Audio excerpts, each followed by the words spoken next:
Расширенное заседание Генерального и Высшего Совета «Единой России» – это самое крупное мероприятие объединения, в котором приняли участие около 400 человек, 74 члена из Высшего Совета партии, в числе которых и глава Чеченской Республики Рамзан Кадыров, свыше 150 из Генерального, секретари региональных отделений, а также сторонники из Молодой гвардии. Началось заседание с исполнения гимна страны, а затем выступил председатель политического объединения, премьер-министр России. Подводя итоги уходящего года, Дмитрий Медведев отметил, что это время стало переломным в новейшей истории. Но мы с вами говорим о партийных делах. Скажу прямо, для партии этот год был в целом весьма удачным. Вырос авторитет и «Единой России», и власти в целом. И мы обязаны это доверие сохранить. И какие бы кризисы ни стояли на дворе, что называется, как бы на нас ни нажимали, в каких бы тисках цен на нефть или санкций не находилась наша страна. Вот что бы ни происходило, социальные обязательства мы обязаны выполнить. И я думаю, что это понимают все присутствующие в зале. Говорили на заседании и о новых методах партийной работы. В этом году «Единая Россия» впервые приступила к решению задач с помощью дискуссионных площадок. Глава правительства одобрил идею провести в Чечне форум по борьбе с терроризмом. С таким предложением выступил вице-спикер Госдумы Владимир Васильев.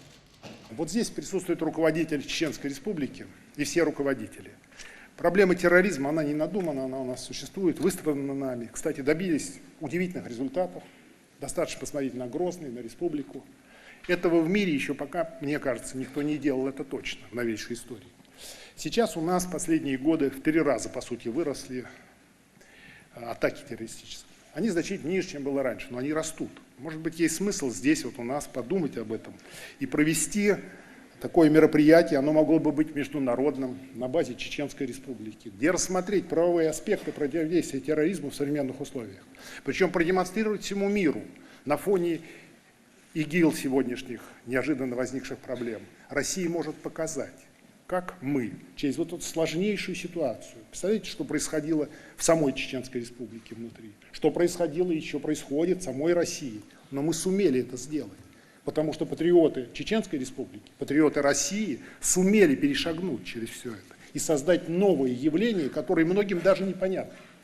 Вот мне кажется, это был бы хороший шаг в этом направлении. В отношении того, чтобы провести форум какой-то по вопросам антитеррористического законодательства и вообще борьбы с терроризмом в Грозном, если вот Рамзан Ахматович пригласит всех, можно эту идею обсудить. Мне кажется, это действительно очень хороший пример, уникальный в истории борьбы с терроризмом, когда в таком темпе и с такими успехами, по сути, была возрождена целая республика.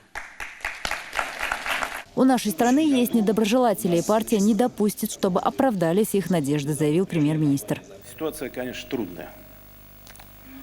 Но я абсолютно уверен, что у всех здесь сидящих, присутствующих, никакой безысходности нет и быть не может. Наоборот, больше драйва, больше куража для того, чтобы работать. Сейчас пришла пора собраться. Пусть никто не надеется на то, что наша страна окажется отброшенной на обочину мирового развития в результате того, что происходит. А такие надежды есть. Превратим Россию в государство-изгой, и пусть они там где-то телепаются в нижних строчках. На это никто не должен надеяться. Этого не будет никогда. «Единая Россия» – это самая крупная партия в стране. Она объединяет более 2 миллионов человек в 84 тысячах первичных организаций. Для того, чтобы справиться с вызовами современности, у нас есть самое главное – доверие, подчеркнул Медведев, окрепшее в этом году, поэтому его нужно максимально оберегать.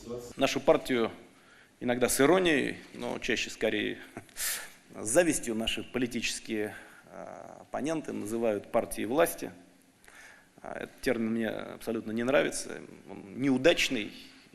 Такой довольно бессмысленный. Но мы правящая партия. Вот этот термин корректный и правильный. Мы партия, которая контролирует власть. Или партия, которая находится у власти. У нашей партии много представителей в различных структурах власти.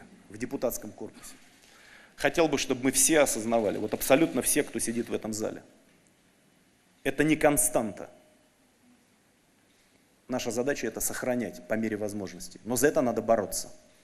Отдельный акцент Медведев сделал на решении проблем образования. Строительство школ и детских садов – это успешное направление в деятельности «Единой России», и с учетом демографической ситуации этот вопрос и впредь нужно держать под аналогичным контролем, заявил премьер-министр. Говорили сегодня и о подготовке к 15-му съезду партии и предстоящей федеральной кампании по выборам в Госдуму. Аза Исаева, Вахтанг Кантаев, новости.